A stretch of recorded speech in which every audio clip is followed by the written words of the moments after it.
E aí, vamos vir um pouquinho para o presente. E tem o Trump falando, taxando todo mundo, né?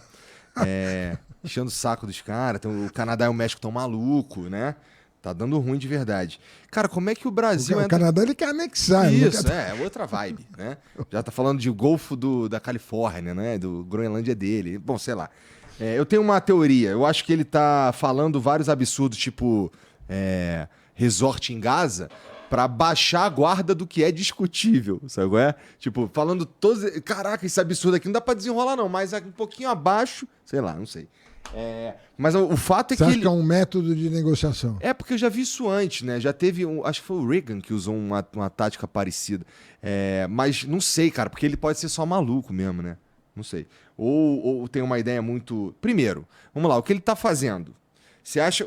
Os efeitos para os Estados Unidos, tu acha que serão... Não sei se tu conhece tanto assim de lá, mas... Eu acompanho muito o que acontece lá, porque o que acontece lá vai afetar a gente, indiscutivelmente. Ainda não está claro, muito claro para onde a coisa vai, entendeu? Tem uma linha, né, que diz o seguinte: os Estados Unidos estão precisando, talvez pela primeira vez em muitos anos, botar ordem nas contas.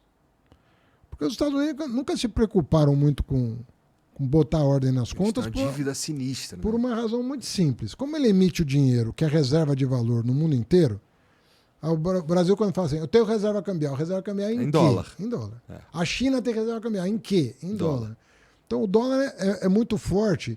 E quando os Estados Unidos fazem déficit, esse déficit vira reserva de valor em algum lugar. Ou na mão de um privado, ou na mão de um Estado soberano. E assim vai. A China então, tem um tanto, né? Fica fácil financiar os déficits. O que não acontece com nenhum outro país do mundo, nem na Europa. Todo mundo tem uma certa dificuldade em enrolar as suas dívidas. Os Estados Unidos nunca tiveram. Agora chegou num ponto em que está todo mundo um pouco assim. Pô, será que essa coisa continua assim? A guerra também da Ucrânia acabou afetando um pouco a confiança no sistema financeiro internacional. Então teve umas coisas que pesaram. E existe hoje uma instabilidade um pouco maior, uma incerteza um pouco maior.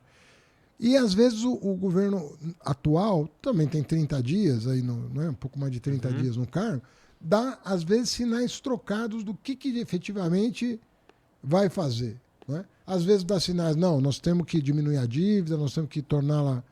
Né? Porque eles estão pagando uma taxa de juros muito alta. Há muitos anos não se vê uma taxa de juros tão alta.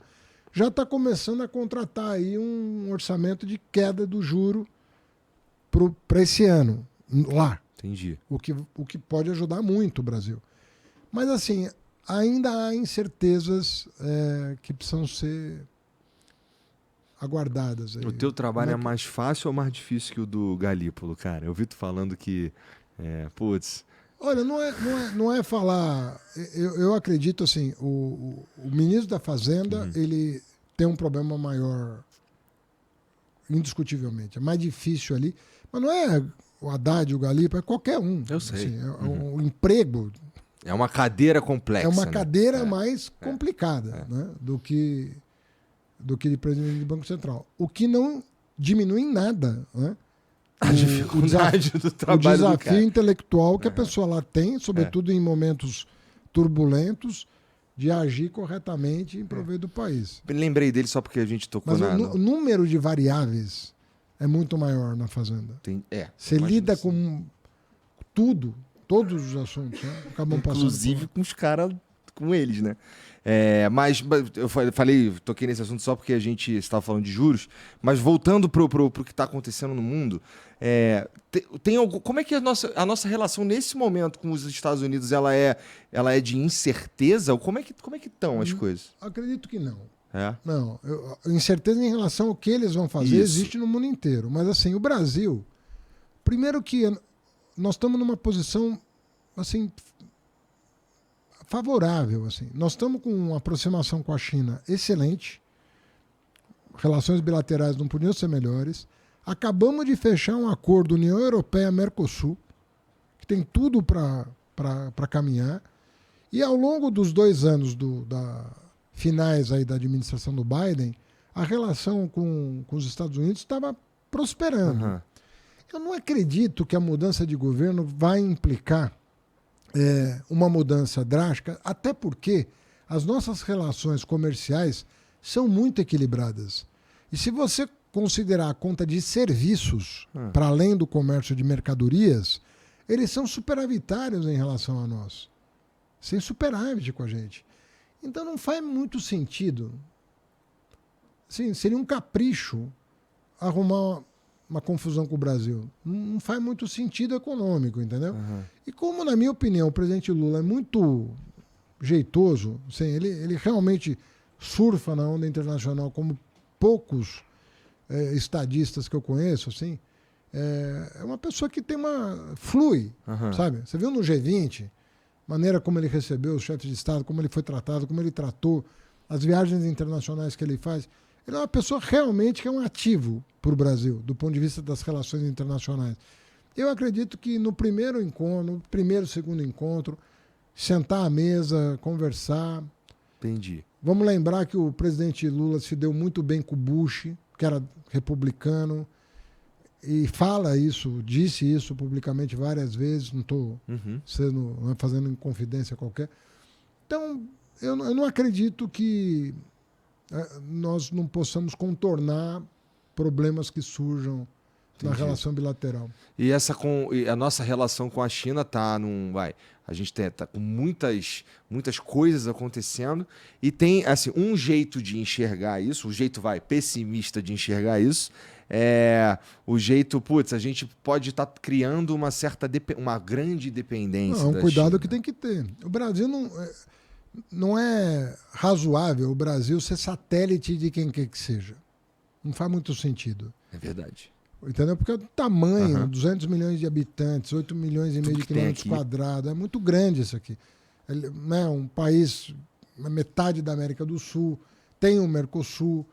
Então, fica difícil justificar, né, uma priorização daqui ou dali. Pô, nós estamos bem com a Ásia, estamos bem também com o Oriente Médio. Eu passei uma semana no Oriente Médio, tem menos de um mês, sentado com tanto fundos privados quanto fundos soberanos, explorando perspectivas de investimento desses fundos no Brasil. E a simpatia pelo Brasil e pelas perspectivas que o Brasil oferece é muito grande também no Oriente Médio. Qual que é o principal interesse deles? Dá pra falar? Sabe qual que é o principal? Eles precisam não apenas se desenvolver internamente, mas pelas características do Oriente Médio, há limitações internas para um desenvolvimento, né? E tem muita grana do petróleo, né? Então, eles precisam diversificar os investimentos dentro do país. Entendi. Então, todos têm um planejamento de investimentos internos, mas também todos têm investimentos externos. Às vezes, eles compram ações de companhias estratégicas. Então, ele pode comprar ações da Vale ou ações da Petrobras. Às vezes, eles querem projetos greenfield na área de biocombustíveis, de SAF, que é o combustível sustentável de aviação, e assim por diante. Então, tem muita coisa que eles estão explorando. Olha, nós podemos botar esse dinheiro em alguma coisa. Título americano, bem, mas vai render 5% ao ano até quando? Então, eles estão atrás também de oportunidades. E para eles, participar de